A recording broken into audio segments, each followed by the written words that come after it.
This is OwlUp, where learning happens in minutes, not hours. For a deeper journey, explore all our courses at owlup.co. Now, let's dive in.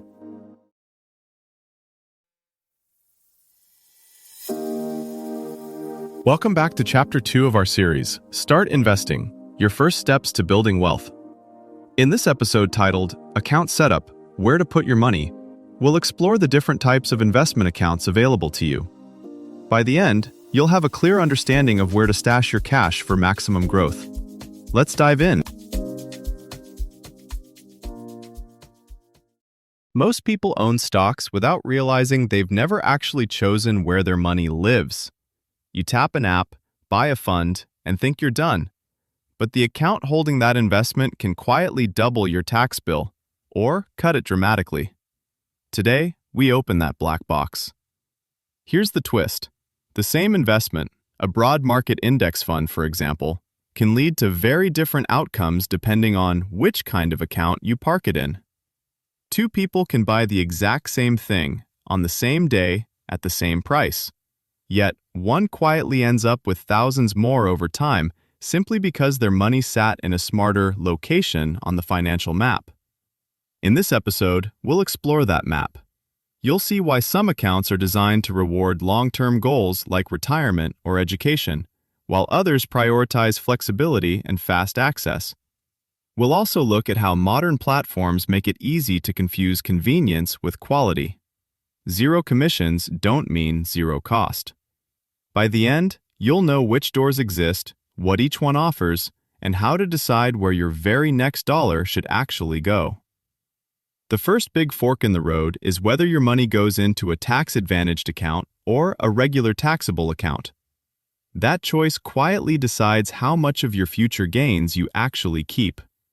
Retirement and education accounts come with rulebooks, limits on how much you can add each year, age-related withdrawal rules, and, in some cases, an employer throwing in extra dollars if you participate.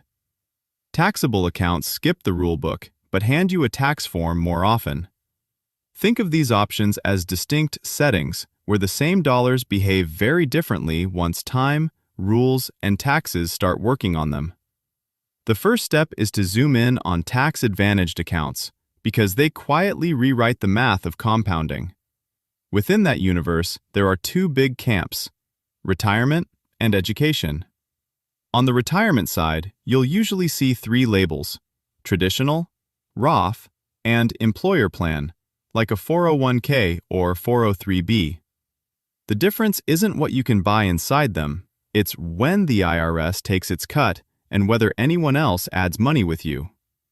Traditional style accounts let you potentially reduce your taxable income now, then ask you to pay tax later when you pull money out. Roth-style accounts flip that. You put in money you've already paid tax on, but future qualified withdrawals can be completely tax-free. Employer plans layer on a unique feature. Your company may drop in extra dollars based on what you contribute, up to a limit. That's not a nice perk. It's a built-in return you can't get in a regular account. Education-focused accounts, like 529 plans, aim at future tuition instead of future paychecks. You don't get an upfront federal deduction for contributions, but the growth and qualified withdrawals can avoid federal tax, and many states give their own tax breaks. The trade-off is narrower. These accounts are optimized for education costs, not general-purpose spending. Now, contrast all of that with a plain taxable brokerage account. No special contribution caps, no age rules about when you can touch the money, no penalties for dipping in early, but also no built-in tax shelter and no automatic employer boost. Every sale with a gain, every dividend, can create a line item on your tax forms. Tax-efficient investing becomes a strategic choice instead of an automatic feature. The platform you choose to host these accounts matters too. Old-school brokers competed on commissions.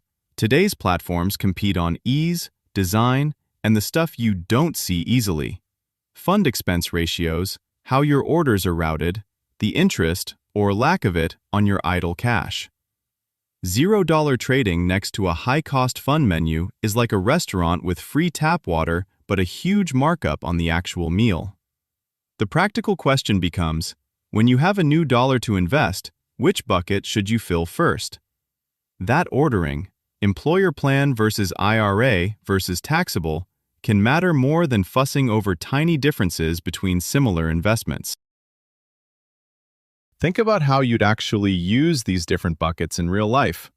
One person might keep a next 5 years goal, like a home down payment, in a taxable account, choosing investments they're comfortable possibly tapping sooner. Side by side, they're maxing an employer plan up to the match, then adding to a Roth for decades from now spending. The ingredients might overlap, but the jobs are different. Or consider a parent with twins.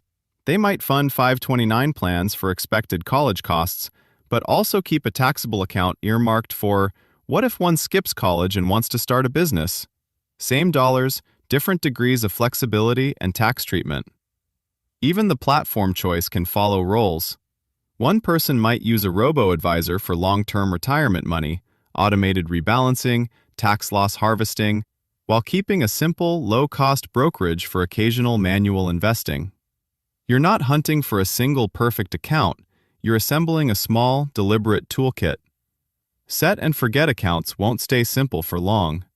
As fees fall and real-time settlement and AI tools spread, the real edge may come from how you coordinate accounts, not which single one you pick. Think less about today's menu of options and more about how easily you can plug in new ones, like reserving counter space now for gadgets you'll buy later. The more modular your setup, the easier it will be to upgrade when the rules and opportunities shift. As you sketch your own setup, notice how different goals tug in opposite directions: lower taxes versus quicker access, automation versus control. That tension is useful.